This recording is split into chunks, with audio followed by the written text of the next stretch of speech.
Hey everyone, this is Ayesha. तो guys, मैं आप सभी को बता दूं कि जस्ट अभी रिसेंटली ही गवर्नमेंट ने ये डिसीज़न ले लिया है कि हमारे कंट्री के अंदर जो सेंट्रल गवर्नमेंट में जो भी वैकेंसी आती है उसकी भर्ती के लिए वहाँ पर एक सिंगल बॉडी एग्जामिनेशन कंडक्ट कराया जाएगा, जिसका नाम होगा नेशनल रिक्रूटमेंट एजेंसी NRA। तो रिसेंटली यहाँ पे क्या हुआ कि यूनियन कैबिनेट की मीटिंग हुई, जिसको ऑब्वियस सी बात है PM चेयर कर रहे थे। तो इस मीटिंग में ये डिसीज़न लिया गया, हमारे देश में एक सिंगल एजेंसी होगी केंद्र सरकार की वैकेंसी को फिल करने के लिए, जिसका नाम होगा NRA। और इसके द्वारा क्या किया जाएगा, जो कॉमन प्री एग्जामिनेशन होते हैं वो कंडक्ट कराया जाएगा। सबसे पहली बात कि हम सेंट्रल गवर्नमेंट की बात कर रहे हैं, हम स्टेट गवर्नमेंट की बात नहीं कर रहे हैं। वहाँ के लिए जो वैकेंसी आती है वो अभी वैसी की वैसी ही चलेगी। सेंट्रल गवर्नमेंट के अंदर जो भी वैकेंसी निकलेगी उसके लिए सिंगल पे एग्जामिनेशन कंडक्ट कराया जाएगा। जो सेक्रेटरी है department of personal and training के, तो उनका मानना ये है कि हर साल 1.25 लाख वैकेंसी जो कि सेंट्रल गवर्नमेंट के अंदर निकाली जाती है, तो इसके लिए 2.5 करोड़ से 3 करोड़ एस्पिरेंट जो हैं वो अपेयर करते हैं ताकि इसमें उन्हें जॉब मिल सके। तो 1.25 लाख वैकेंसी जो निकाली जाती है, तो इसके लिए अलग अलग एजेंसीज़ के द्वारा एग्ज़ाम कंडक्ट कराए जाते हैं। ऑब्वियसली बात है, जो स्टूडेंट्स हैं उन्हें बहुत प्रॉब्लम होती है एक शहर से दूसरे शहर जाने में, है ना। तो अब क्या होगा ना कि इन सब चीज़ों को देखते हुए जो ये हमारा NRA है, तो उसने ये डिसीज़न लिया कि वो अब एक एग्ज़ाम कराएगा, कॉमन एलिजिबिलिटी टेस्ट कराएगा। तो ये जो एग्ज़ाम है वो प्री एग्ज़ाम होगा, ठीक है। और इसमें जो भी आपका स्कोर होगा, ठीक है, उसको देखते हुए उसी के हिसाब से वैकेंसी को फिल किया जाएगा। अभी के लिए जो ग्रुप B और group C non technical post होती है, जो कि आप देख सकते हो SSC के द्वारा, रेलवे रिक्रूटमेंट बोर्ड और IBPS के द्वारा, तो यार वो सारी चीज़ें इन बॉडीज़ के द्वारा कराई जाती हैं। तो ये जो बॉडीज़ अलग अलग एग्ज़ाम कराते हैं, अलग अलग एग्ज़ाम कंडक्ट कराते हैं, तो अब क्या होगा, यहाँ पर सिंगल एग्ज़ाम होगा, दैट इज़ CET NRA के द्वारा जो प्री एग्ज़ाम होगा। तो देखिए, ये एग्ज़ाम साल में एक बार कराया जाएगा, लेकिन ये 3 एग्ज़ाम कंडक्ट कराएंगे। जैसे अगर आपने 10 पास किया है तो उसके लिए एक एग्ज़ाम कंडक्ट किया जाएगा, और अगर आपने 12 पास किया है तो एक एग्ज़ाम उसके लिए कंडक्ट किया जाएगा, और अगर आपने ग्रेजुएशन पास किया है तो एक एग्ज़ाम उसके लिए कंडक्ट किया जाएगा, ठीक है।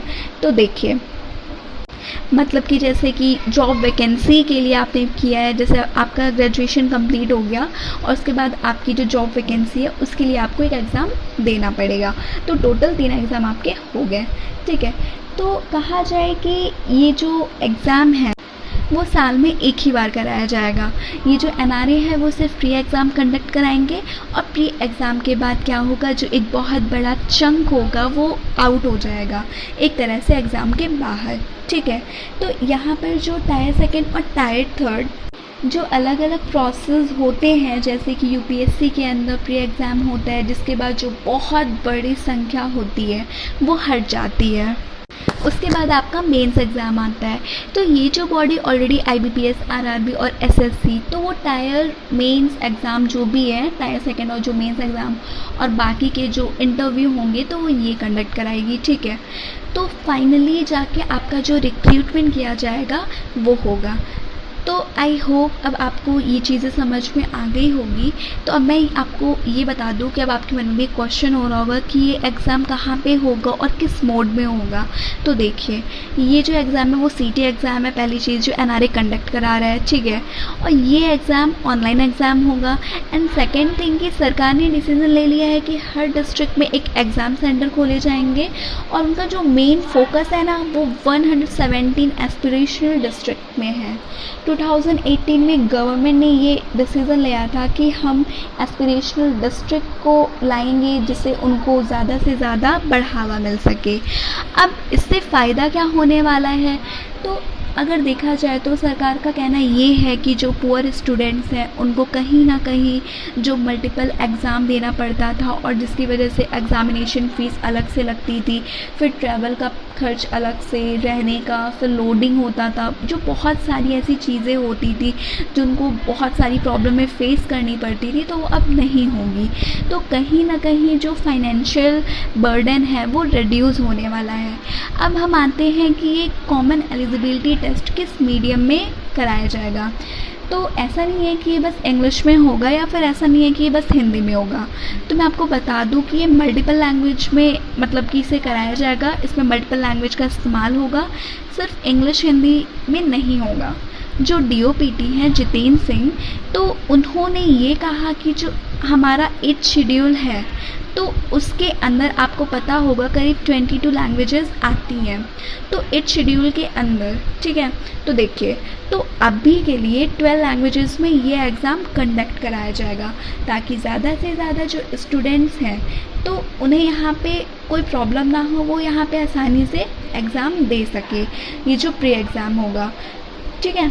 अब देखिए, ये एग्ज़ाम 3 साल के लिए वैलिड होगा, पहली चीज़। अब देखिए, आप ये एग्ज़ाम जितना चाहो उतना अटैम्प्ट दे सकते हो, ठीक है। इसमें कोई ऐसा नहीं है कि नहीं बस अब आप नहीं दे सकते हो, ठीक है। तो देखिए, इसमें जो एज लिमिट होगी ना वो आगे सरकार बताएगी, क्योंकि इसमें एक एज लिमिट है, उसी के अंदर अंदर आप ये एग्ज़ाम दे सकते हो। और लास्ट में जो NRA है यार, वो जल्दी से जल्दी बन पाए, तो इसके लिए पता है आपको यूनियन कैबिनेट ने करीब 1500 करोड़ रुपए, उससे ज़्यादा यहाँ पे मतलब कि एलोकेट किया है ताकि NRA जो बॉडी है उसको यहाँ पे जल्दी से जल्दी सेटअप किया जा सके और हर एक डिस्ट्रिक्ट में यहाँ पर एग्ज़ामिनेशन सेंटर खोला जा सके, ठीक है, जिससे कि स्टूडेंट्स को प्रॉब्लम ना हो। तो यार एक तरह से देखा जाए तो ये बहुत ही अच्छी चीज़ है जो होने वाली है, इससे स्टूडेंट्स को भी बहुत ज़्यादा फ़ायदा मिलने वाला है और जो पुअर स्टूडेंट्स हैं उन्हें भी काफ़ी ज़्यादा फ़ायदा मिलेगा। So guys, that's it for now. और अगर आपको मेरा लेक्चर पसंद आया हो, मेरी वीडियो पसंद आई हो, तो प्लीज़ लाइक करिए और सब्सक्राइब करना मत भूलिएगा। Thank you so much.